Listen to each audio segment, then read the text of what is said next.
하지만 한편으로는 네. 정치에 근데 왜 뛰어들려고 하세요?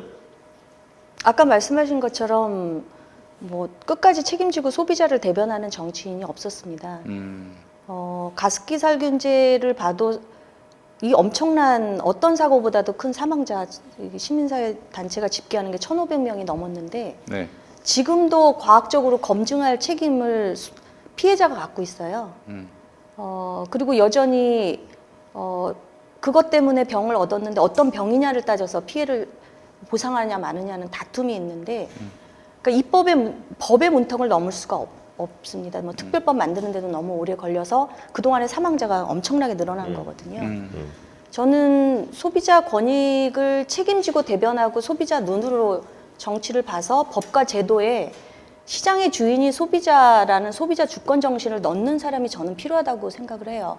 뭐 그리고 시민사회도 이 사회는 시민이 주인인데 시민 주권을 강조하는 사회적 경제를 얘기하거나 뭐 시민사회를 얘기하면 사회주의라고 공격을 하거나 다른 이념적인 공격을 받는데, 그러려면 저는 세력을 가져야 된다고 생각이 듭니다. 그래서 저는 어떻게든 소비자를 대변하는 정치인으로 첫 번째 사람으로 입성을 하고자 합니다. 네. 우리나라 그러면 지금의 기성 정치의 가장 큰 문제점 뭐라고 보세요?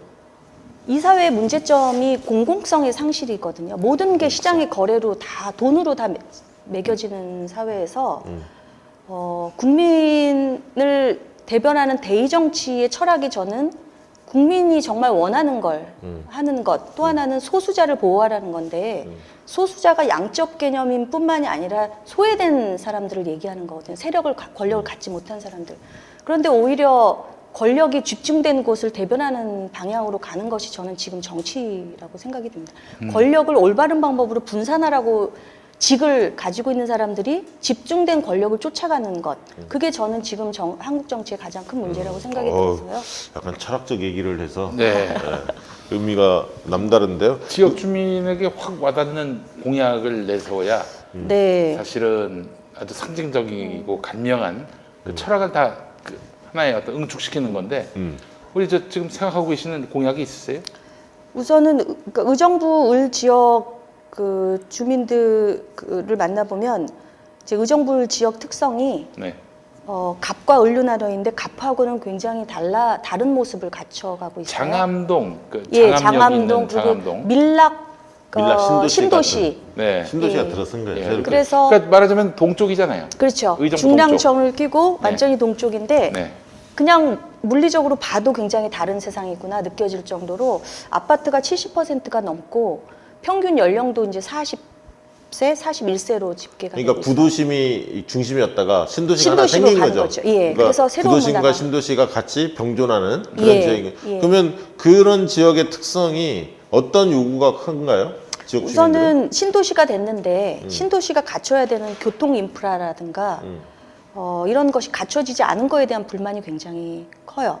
그러니까 개발을 생각하는 정치인에 의해서 여러 가지 인프라가 곳곳에 갖춰졌지만 그게 통합적으로 이루어지지 않고 시민들이 활용하기에는 너무 접근성도 떨어지고 그러다 보니까 의정부 을 사람들이 시민들이 특징이 직장을 찾아서 서울로 출퇴근하는 사람들이 많아요. 또는 경기 북부로 올라가야 되는. 네. 그런데 각각에 나갈 수 있는 그 교통체계가 일종의 동맥경화처럼 이렇게 막혀 있어요.